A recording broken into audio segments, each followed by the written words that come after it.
নমস্কার বন্ধুরা, রিঙ্কু কিচেনে আপনাদেরকে স্বাগত। আজ আমি চিকেন কারি বানাবো। তার জন্য কড়াই গরম করার পরে কড়াতে তেল দিব। তেল গরম হলে আলু দিব।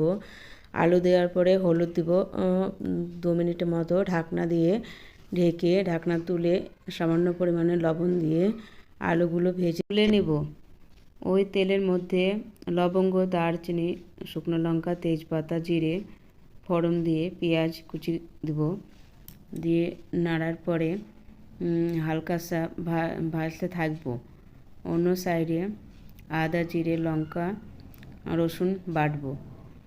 পেঁয়াজ হালকা ভাজা হলে ওর মধ্যে টমেটো কুচি বাটা মশলাটা দিয়ে নেড়ে নেব।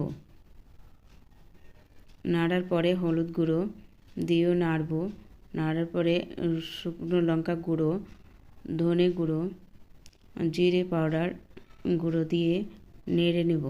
চিকেন কারি মশলা দিয়ে নেড়ে লবণ দিব সামান্য পরিমাণে, আর অল্প পরিমাণে জল দিয়ে মশলাটা কষে নিব। মশলাটা কষা হয়ে যাবে তখন ধোয়া মাংসটা মশলার ভিতর দিয়ে ভালো করে মশলার সঙ্গে মাংসটাকে মাখিয়ে নিব। তারপরে মাংসটাকে ঢেকে কিছুক্ষণ সময়ের জন্য কষতে থাকব।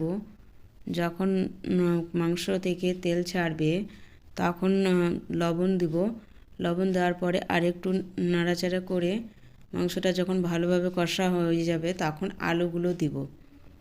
আলু দিয়ে মাংসের সঙ্গে ভালো করে কিছু টাইম কষতে থাকব।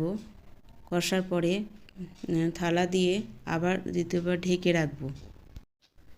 কিছু সময়ের পর ঢাকনাটাকে আবার উঠিয়ে কিছুক্ষণ নাড়াচাড়া করার পরে 2 গ্লাস মতো জল দিয়ে নেড়ে আবার কিছুক্ষণের জন্য ঢাকনা দিয়ে ঢেকে রাখবো। প্রায় 10 মিনিটের মতো মাংসটা সিদ্ধ করতে রেখে দিব।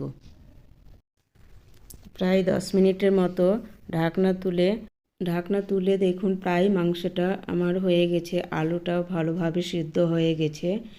এর উপর দিয়ে আমি আর একটু সামান্য পরিমাণে চিকেন কারি মশলাটা দিয়ে দিব।